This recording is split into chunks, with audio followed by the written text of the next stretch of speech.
I'm so happy, Ariel, to be with you. For those that don't know, you're the debut writer of Conform, which is the first book from my imprint Thousand Voices. I love that we get to do this here. I'm so excited to be here. So, first of all, talk to me about what you what this book is. Like, what would be your elevator pitch? I know what it is, and I now know it very, very well. But how would you describe it to readers? I would say that this is a dystopian romance trilogy of trilogies that takes place in the clouds, and it follows a 27-year-old woman whose worth is in her genes as she enters a procreation contract. And she finds herself stuck between her mate, who is at the top of the society, and a love interest at the bottom of the society. And there's a brewing rebellion. There's a brewing rebellion. It's so much fun, this book. I found, like, I would describe it as Hunger Games meets Handmaid's Tale. Like, it's dystopian, but it has this world building world. And I think it's so interesting that this world came to you during COVID. So talk to me a little bit about the genesis of this book, about, how you came to it, what was going on in your life, and why this world felt like a place you wanted to live in. Yeah, so I started writing this during COVID, and I was struggling with postpartum depression. So it was a really dark personal time for me. And it was very odd as it was 6 months in when COVID hit with my second son. And suddenly the outside world looked an awful lot like my interior world and the things that I was like holding on to and trying to hide. Like, you felt isolated? I did. And then we were all isolated, and there was a little bit of like a hopelessness in those and fear in the beginning. Yeah. Nobody really knew what was happening. So I think that kind of like merged with the things I was battling internally, and it created this world where had this thought like, what would happen if your worth was in your genes? Because we all became obsessed with our health, and everybody was trying to make sure they had a leg up. And so that thought kind of spiraled with a text message that we received when somebody close to us had tested positive. And, we used to have to do you have to quarantine? Do you have to test? Like all those things. And I made an offhand comment to my husband, sooner or later we'll just have this like neuro trip in like our wrist, and it'll just tell us like if we're sick or our vitals, if we have an infection, and it'll like automatically alert us that we have it. Went to bed, didn't think anything of it, woke up to feed my son at 2 a.m, and that idea had like exploded in my subconscious, and that turned into a full night of me outlining this book and the ideas for it. So it really was born out of what I kind of saw all around me, and then what I noticed we were all clinging to in COVID. Like everybody fought for human connection, which I thought was actually very beautiful in a very sad time. Like we all downloaded Zoom, and suddenly you were doing kids yoga on Zoom or meetings on Zoom or TV on Zoom. There were so many things. And so I thought that was a beautiful thing to see that even in our darkest times, people were clinging to ways for human connection. And that kind of turned into the romance element in this. Is like, if you had nothing to your life that was your own, what would you fight for? And I think romance and love, and not just romantic, platonic, maternal, is what we all cling to. There's a reason why love stories are still around. And that's really one of the huge themes of this book, that even in the darkest times, even in this world that is in the future where we've experienced a great war that has taken away really everything, including a lot of the population, and the leaders don't want love, the world to be reminded of love because it isn't helpful in rebuilding, and yet it's still there. And it's still there. I mean, and I love the idea that most dystopian novels, rebellion is at the heart of it. I don't know a dystopian novel that doesn't have that element. And for this, the romance seems so natural because the act of loving in and of itself is an act of rebellion in this world. So regardless of what they love, whether it's their mate or somebody else or their offspring that's being taken from them, that is a rebellion. So I think more people in this novel are rebelling than they give themselves credit for. Yeah. They don't even know it. They don't even know. We talk a lot, and the world talks a lot about writing as therapy. Writing can be therapeutic. You started this during one of the darkest times of your life, and you were experiencing, postpartum depression, and the world was also experiencing probably one of the hardest times, at least in our lifetime, we've been through. So how did writing pull you out of this darkness? I know other things did too, but how did writing help? Yeah, the writing element was, this is something I've always wanted to do. I don't remember a time in my life where I didn't want to write. But for most of my life, I found excuses of why I couldn't, whether I was too busy or there was something else, or maybe it was just the simple idea that I couldn't do it, because that was a thought that haunted me most of my life. Like your inner critic. Yeah, my inner critic was incredibly loud my entire life. And so COVID created this like moment where I was at my rock bottom. There was no other time like to do it. And I think one of the most beautiful things looking back now on this side is when you do hit your rock bottom is you kind of hit that moment where you're like, I have nothing to lose. Like if I don't do this, nothing's going to change, but I have to do something. And so I started with just writing 100 words a day, because writing a novel is intimidating, and those 100 words easily turned into 1,000 and then 2,000. And so this was kind of my escape from everything else. I got to take the mom hat off for a moment whenever I had a chance to write. And so this was, I've like coined kind of the ladder I built myself to get out. And I mean, I did a bunch of other things because depression is serious. I don't want people to think that you can just do one thing and get over it. Yeah. But this brought a lot of joy to a time where I thought I didn't have any. And so now for me, every time I read it, it's like that moment in time is like within those pages forever. And I think too, I mean, postpartum depression is such a hard thing to talk about, because you wanted to be a mom, you had another little boy. It's like in some ways your dreams were coming true. Yeah. And yet internally there was something not right. So it's a really isolating time. And I think it's interesting that part of what got you out was purpose, was like a different purpose. Yeah. I mean, I think moms shouldn't feel shame about it, but I think you do. Like I had just gone through a crazy fertility struggle for that second kid. So I'd gone through fertility treatments. We'd had tons of losses and like all of this. And so when I finally had that child, I was like, okay, I should be elated. And I was. He is amazing. You know, George. Yeah. But it just didn't click. It was like someone had turned a light off in my brain that I could not flip back on no matter what I did. So that was a really scary thing. And I hid it for a long time because I didn't want, you were ashamed. Yeah, right? I didn't want anybody to think that it was anything he did. I definitely didn't want my children to think it was anything they did. They are my whole world. Yeah. And so it was I didn't know how to talk about it. So I think this was a great way in the beginning to just put some of the emotions and transmute them into a different story that I was feeling that I didn't feel like I could say. Yeah, it's interesting because this story is a story of a woman who's trying to find her voice, who's trying to find her way, who, is lonely in many ways, feels isolated because the whole world is isolated. And it's interesting because she's different than you for sure. The world is different, but I'm sure you did find comfort in her story. Well, yeah, I think whether you like it or not as a writer, like you have to accept that part of your lived experience is going to find its way into your work. And I mean, I haven't talked to enough to know that that's true for everybody, but I know when I write, there are different things in my life that find their way into my narrative. And like, I think it makes it really beautiful for me. And I think it makes it relatable because I think there's a lot of things we pretend like we don't deal with. And one of the best things I found about books growing up and still to this day is a lot of those things that you think are just your hidden things that you might be ashamed of or afraid to talk about, like they're within all of these stories, and like it's a universal feeling and you're not alone in it. And I think that's like one of the best things books can give a person. Yeah, comfort. Let's talk about you as a little kid. Your dad was in the military, and so you traveled constantly. I did. We'll talk about that childhood in relation to who you are now and the creation of this work. Yeah, so I moved every 2 years growing up. When I was very, very little, apparently we were at one of the bases for 3 years, but I don't remember that. Yeah. So I moved every 2 years. And that was amazing because of what my dad did for our country. I'm proud of that. But every hello I knew had a goodbye. And so that was like it was just immediately isolating, especially if you didn't go to a school on base.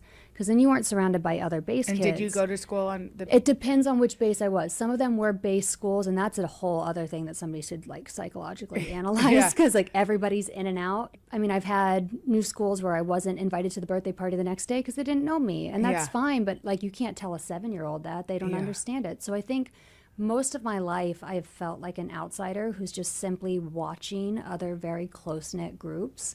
And it was really difficult, but I think that is where I know it's where my love for reading came from because that's how I found comfort. But it's also, I think, where my love of writing was also born because it's the idea that I could create these own worlds where it was an escape or it was something that was just mine that I could take with me as I moved. Because the moving, I mean, I don't know anything different, but it left like a lasting mark on me to think, and still to this day I have to remind myself that like, no, I'm now living in the same town for years on end, and I'm going to stay there because part of you is like, are you like, wait, it's been 2 years, is it time for me to move? Oh, 100%. I'll John, my husband, like always laughs. He's like, you're tired of the house, aren't you? And I'll do it because I'm just so used to this like constant like upheaval. Yeah, that's really interesting. And also because you felt like you were an outsider. I mean, that's your word, but like you were kind of on the outskirts of the society of school. You were an observer, and that leads to great writing, right? Yeah, I think because like so many of us are, everybody has a very detailed personal life, and I think a lot of us forget that as we like move through the world because we think about our own. So being the observer for so long, it was interesting to watch so many different stories happen around me and the way people interacted and who was the first person to run to me and be like, I'd love to be your friend even though you're leaving, and who had no time for it. And so I think it really birthed this idea of looking for stories in everyday life for me. And you do that now. I do. Do you kind of take notes? All the time. Yeah. Or like I observe a lot of people. I love putting quirks I notice about people into characters because it makes them more lifelike, but it's like something I've realized that they do, and I find that to be like a fun little thing to gift my characters. So reading, as you said, was this comfort and companionship, really. Yeah. Like I find that so many only children and people that move a lot look for books for that, because there isn't a consistent friend or whatever. Talk about your relationship to reading.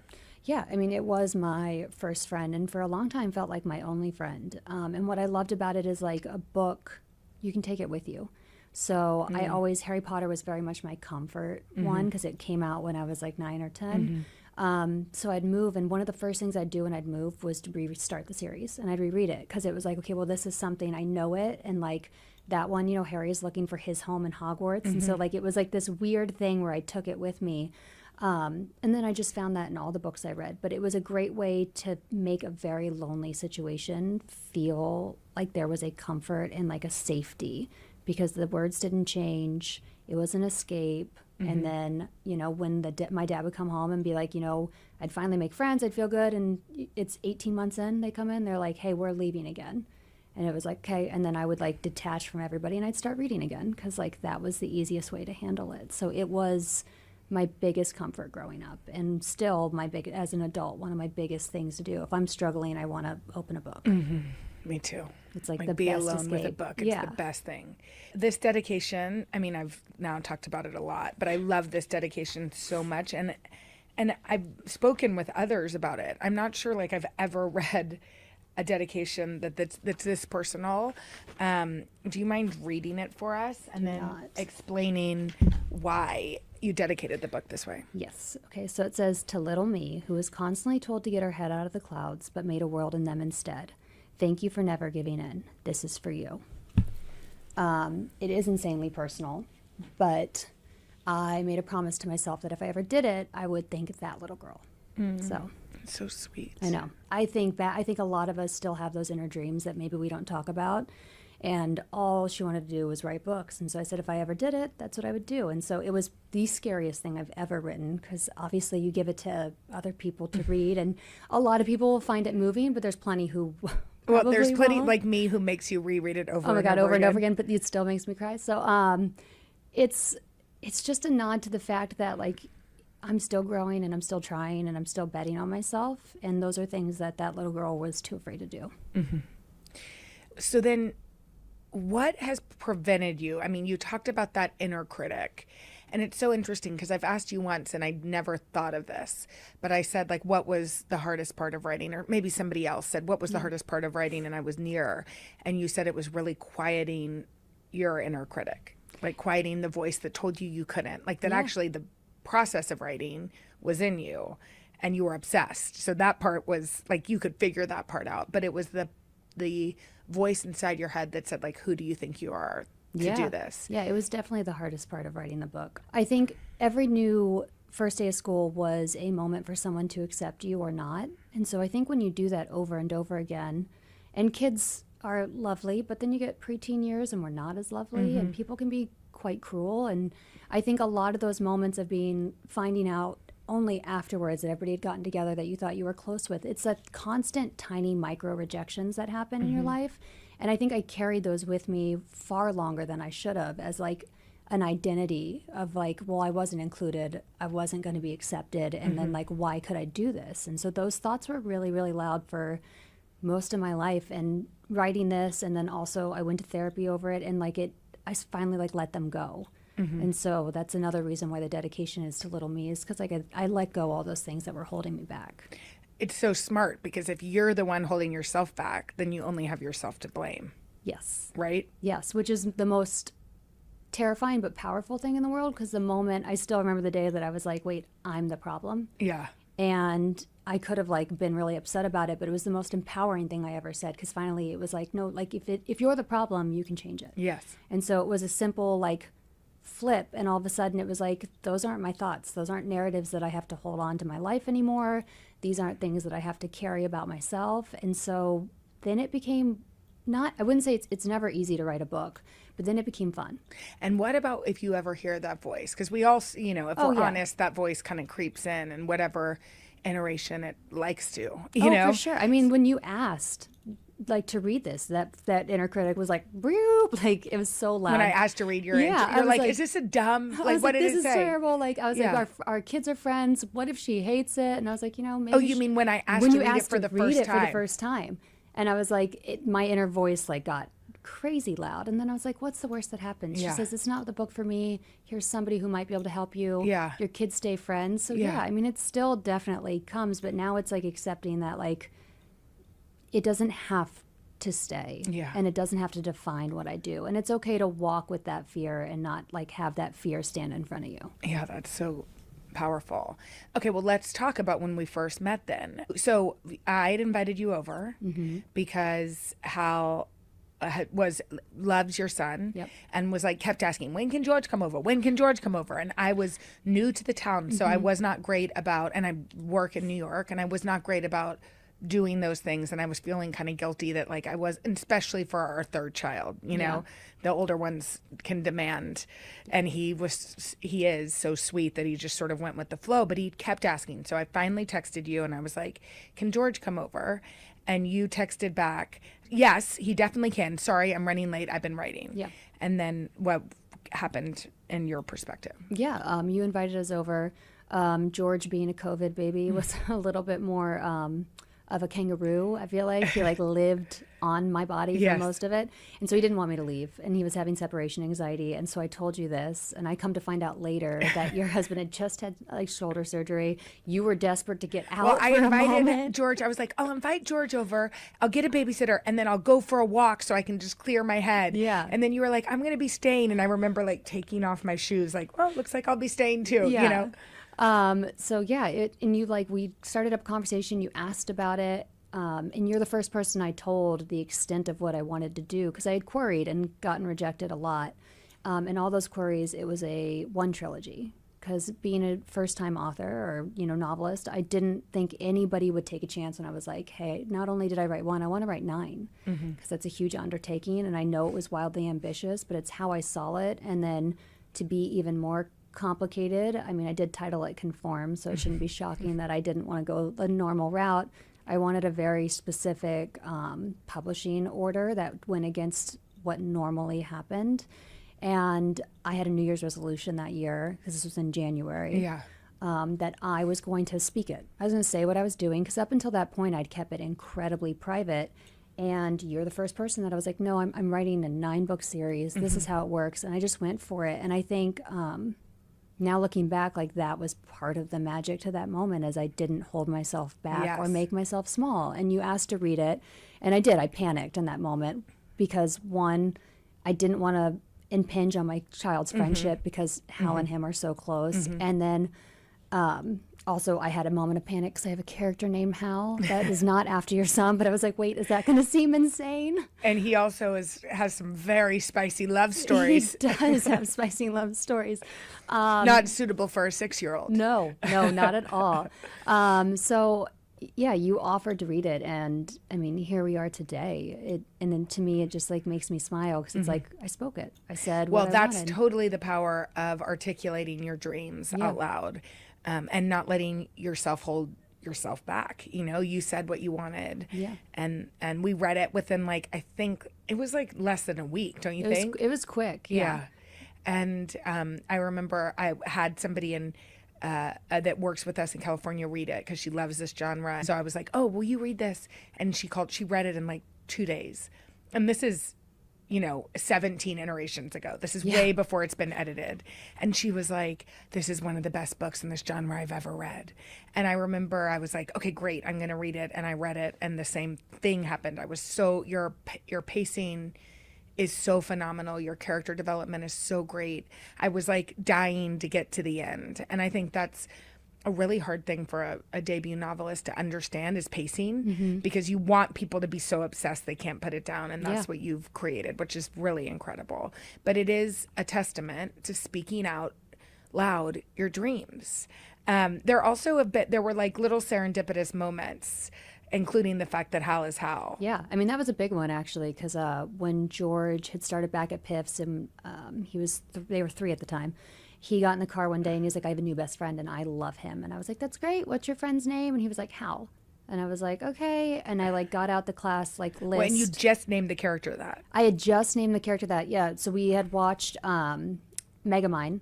And if anybody has kids and watched Megamind, the bad guy in that is named Hal. And I thought it was such a waste of a great name. Yeah. I was like, that's a good name. And some characters are so easy to name. Emmeline had her name immediately. She came with it. I could not name Hal. I wanted something that represented who he was and like just fit him. And I tested it out the night after we watched Megamind. It fit. We kept it.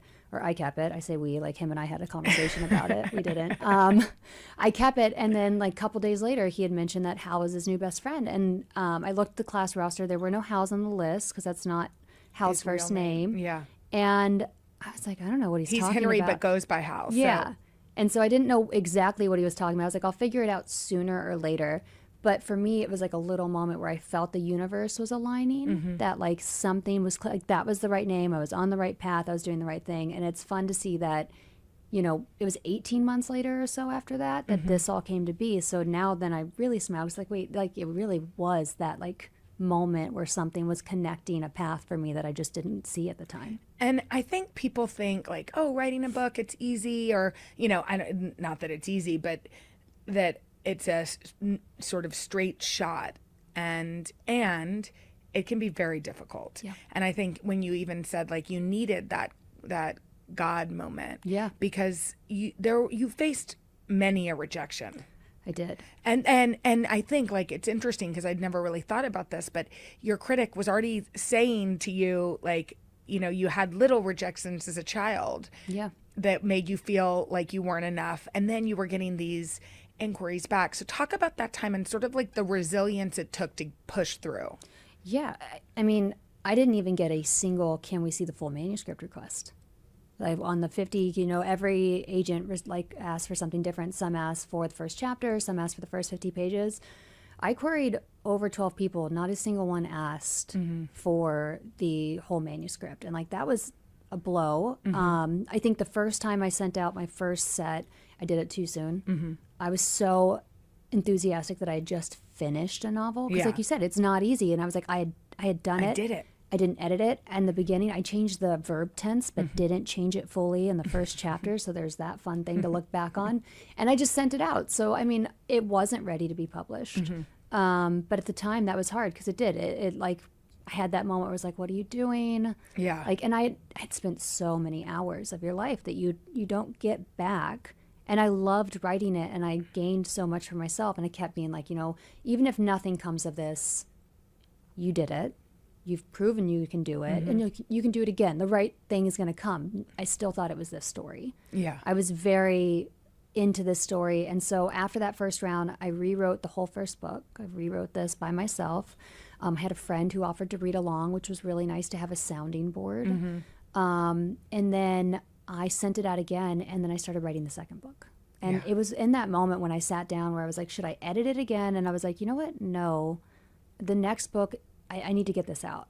And when I started writing that, I think that really silenced that part of me that was like, maybe you're doing the wrong thing. So it's like, you're still writing your second book in a series and nobody even wants the first. Like, you believe enough in yourself yeah, to forgive so it. clearly you have this story, you have this plan. And I was so excited to write it because I have mapped out all 9 books. Yeah. And it was like, that moment was really empowering for me before anybody had told me it was going to be something, is because like, I wanted it to be something still. And I think that was something that nobody could take away as they were telling me no.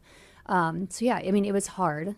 It was a blow to my ego for sure, but I didn't know what I was doing. And like, I actually wouldn't go back and change a thing because each one that said no, like, I think I actually sent you a screenshot of a text message I sent my friend. I got another no. And she was like, are you okay? And I was like, I am. Like, I don't want someone who is not enthusiastic about this book. Like, the right person's going to find it. And I do feel like it took a long time, but I did find the right person who was like my favorite thing when people ask, because obviously you have a beautiful platform. You have so many things. You have the Read with Jenna that's had so much success, but like the genuine support and enthusiasm that you show to all your authors and like the authors I've met that you've supported, like, I think that really is the dream at the end of the day, is to have someone in your corner being like, no, I believe in you and your story, and I want people to read it because it mattered to me. Yeah. So, well, you know, I feel that way. I do. And so all the rejections were definitely worth it, and I would do it again. It led us right here, It which did. I love. Your writing process is crazy. I've never heard of anybody that does this. Although now that you've spoken about it, it turns out it's more common than I thought. Yeah. Talk about your writing process, both where you love to write and then also how music is incorporated into your writing. Yeah, I will start with the music because it seems to be an odd thing that to me feels very normal. I think as a mom, you have a running list of things in your head at all times. Someone's clothes don't fit, someone needs something for sports or a play date, or you're out of something again for groceries. And so every time I sit down to write, I struggle with that list of things I need to do. And I was driving one day, and the song Busy Head by Noah Kahn came on. And while I was driving, so my thinking brain was busy, suddenly all the words I couldn't get out started it felt like someone had like turned a light on and it was just going. And I was like, oh my gosh, I have to stop somewhere. I pulled over, I spoke into my notes app, did a voice memo type thing. And then I got home and I put the song back on and I hit repeat. And the words that were taking me months to write, just all of a sudden, it just went. And so to this day, I write to a song on repeat for every scene. Like, every scene has a specific song that like fits it. And I will listen to that song, and like, much to the dismay of everybody close to me, hundreds of times if I can't get the scene right. And then I don't change songs until I get it out. And then when I do, I can retire the song, take a break from it. What about when you edit? Do you need the music? I do play it, yeah. I still play it when I edit. If I'm fine-tune editing, like we're moving commas and stuff, I'm okay. I can do that in silence because that is like surgical. Busy work. Yeah. And so, but in the creative flow, I need the music, and it is my favorite thing I do, so I can write anywhere. I started writing during COVID when the kids were home, so there weren't like any magical moments to have. I wrote a lot while pumping. Which is still like blows my mind. Yes. Nap times. Then once we went back to school, I did the carpool line because it's 30 minutes of your life. You still do that? I still do that. If I'm doing school pickup, you will see me with my computer. But now people know about it, so they're like, my friends are like coming to wave, and I'm like, no, this is You're my like, time. I told you, it's I for didn't me. share this. Yeah. But yeah, so I listen to music, and then I actually write in my car a lot. I've come over to your house for play dates, and I've just asked if I can stay in the driveway. You're like, do you mind if I stay in the driveway to write? I'm like, you can come inside and sit at my kitchen table. You're like, no, thank you. No, I'll it's sit out here. something. It's something about the car. There's nothing that needs to be done in the car besides possibly, throw out a science experiment that somebody left in the back seat, or some food that's turned into one. Yeah. Or like find whatever smells in the car. Yeah. That's a fun game too with two boys. Yeah. But yeah, no one needs me. I don't have to do anything. If someone does need me, I'm already in my car, so I can head and go get whoever I need to. But as a mom, I spend a lot of time in my car. And so it is like probably my favorite office. I also love going to cafes and stuff like that too. Yeah. But I write in the car. It's hard to write at home for you. It is incredibly hard. I would love to have that beautiful office. Actually, somebody made fun of me because they saw something I did. Yeah. And I'm in a white box room. Like, I have not decorated my office. Yeah. because I'm never in it. And Yeah. like I'd keep joking, well, you know, Emmeline like works in this sterile white box. So Yeah. I'm just like emulating that because I'm not there to write in there. Yeah. It just doesn't work for me. I'll think of something else to do and I'll go on a side quest Yeah. and then I'll come back and I'll have wasted my free time. Yeah, your So productivity. my time to do it. Yeah. So yeah, I write in the car to music on repeat, very, very loud. Let's talk quickly about Emmeline's job, because I Okay. think it's really interesting, and maybe the opening scene of what people that read Conform will get. Yeah, so Emmeline works in the ancient archives. And so the minor defect women who are waiting for procreation contracts all work underground in these offices sorting like ancient artifacts. People do books. She's an art. Which is like the ancient artifacts are artifacts from today's today. world. Yeah, like everything that you see today that Yes. we take for granted, they are sorting through them. And the computer actually has already told them whether What to to do. keep or not. So like it's kind of a very mindless job. Yeah. And so she just pushes a button and destroys history. And when you open it, she's destroying the Mona Lisa. And I thought that was like such a moment because the Mona Lisa is incredibly old, and yet we still all talk about it. Mm-hmm. We travel to go see it, and suddenly we're underwhelmed when you get there, and you know, it's like, Tiny. it's tiny. Yeah. But it's such a place of like conversation, and it's just a woman with a smile. And I thought that was like the perfect place to start because Emmeline's just a woman. And like, what is she going to do with that? And what power will she have? Well, and it's like a perfect metaphor for the feminist story that comes next. It is. So it was just that moment. But I also love art. And that happened. I think I've always loved it. But in college, I signed up for art history as a one-off because I realized that if I just show up for the quizzes and the tests, I could ace it.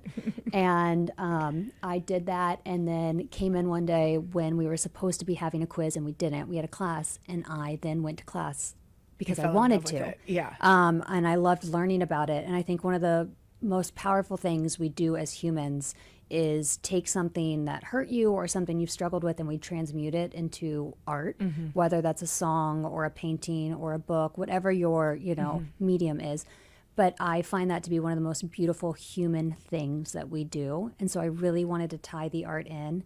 And then the art, as a bonus, they're all Easter eggs. So they actually tell you more to the story as you go on. And Than you're you gonna, think. Than Yeah. you think. You'll go back and you'll be like, oh my God, it was right there the whole time. Yes. So yeah, I love And they're the all art. real pieces of They're art. all real pieces. At some point, you have to put that out. I know, yes. I need where to the- find out how to do an Yeah, actual like a guide. or Yeah. something along those lines because it is so important to me.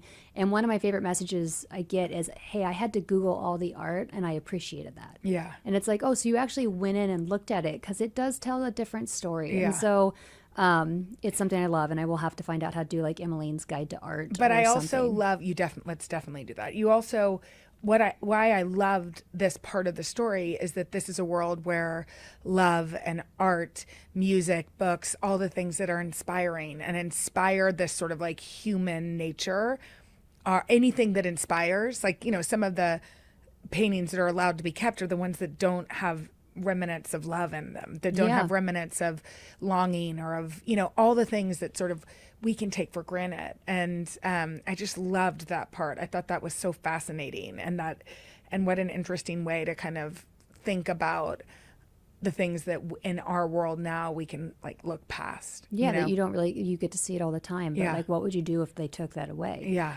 And it's also one of those things where, like, I think you get to know Emmeline the best when she's actually, ironically, sitting alone with art and she's looking at it and she has all these thoughts that they haven't, you know, they've tried to take it all away, like you're stating, like they've stripped them of needs and wants and they give them. Even of their parents at a certain Of age. their parents, yeah, they go to the academy when they're 4 years old. And so it's such a sterile existence. And I was curious, like, if you put that in front of people who've been brainwashed as they've done in this, would they see it?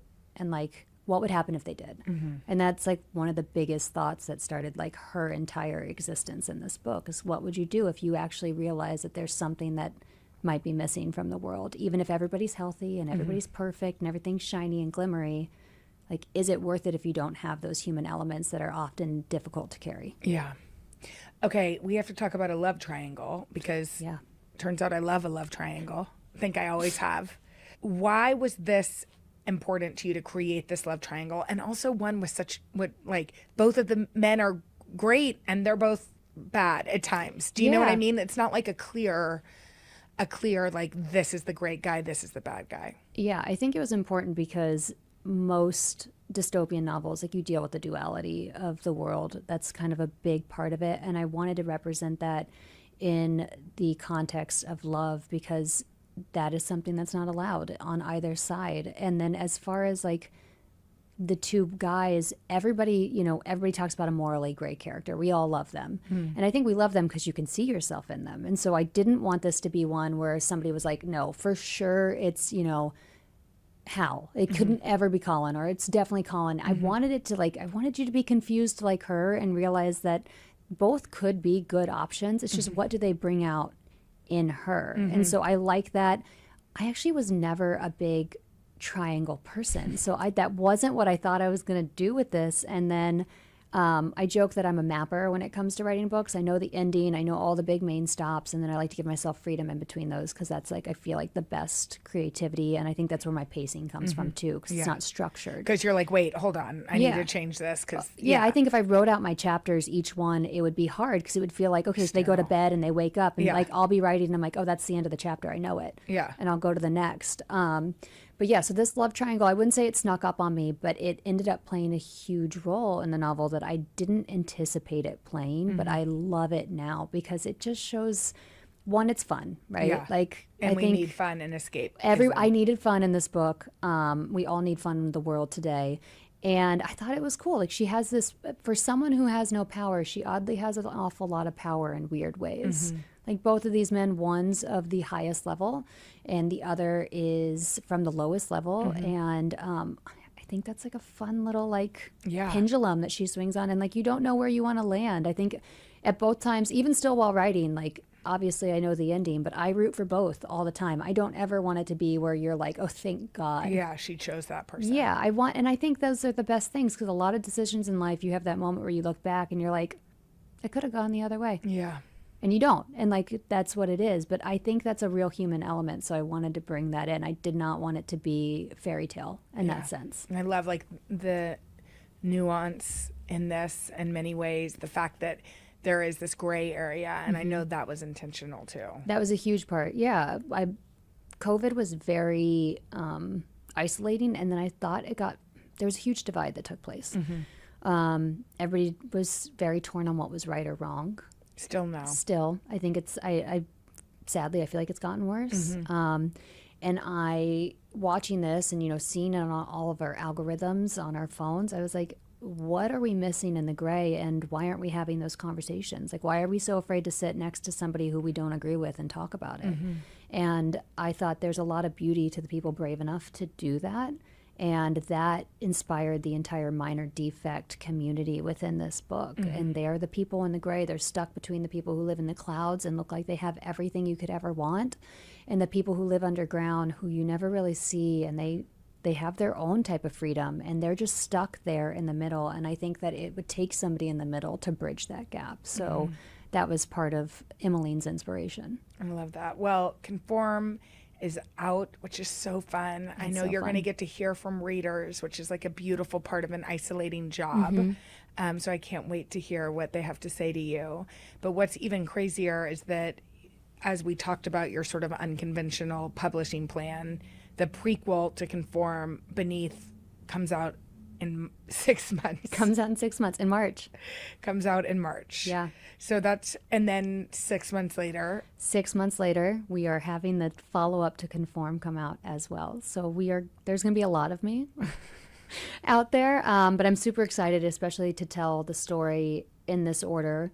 And then this quickly as we get started and build that foundation between me and readers, and then, Emmeline's story and the main heroine in Beneath, because they're both riveting stories, and I think people are going to very different. Very different. I really wanted to highlight women are powerful in so many different ways, and I think sometimes we like to focus on one because it seems more, appealing, and it's not the only way to be strong. And so Emmeline has this quiet, fierce strength where she questions everything. And the other one, has that strength where she's going to take action. And so I wanted to highlight both, and I'm thrilled they're coming out this quick, and I'm so excited to see what people have to say about it. Well, it speaks to your prolificness, too. Yes. It's pretty amazing. It is still a very fun process. The music makes it meditative when I write, so I enjoy it. And we put out your playlist in case people want to hear it. Yes, which I'm super excited to hear. I did not link it to chapters yet, but maybe we'll do that soon. But I'd love to see what people think about what I hear. And the music that inspired it. Well, thank you so much, Ariel, and congratulations. Hey, thanks for watching. And don't forget, you can catch the Today Show every morning on NBC or take Today when you're on the go. Just follow the Today podcast on Apple Podcasts, Spotify, or wherever you listen.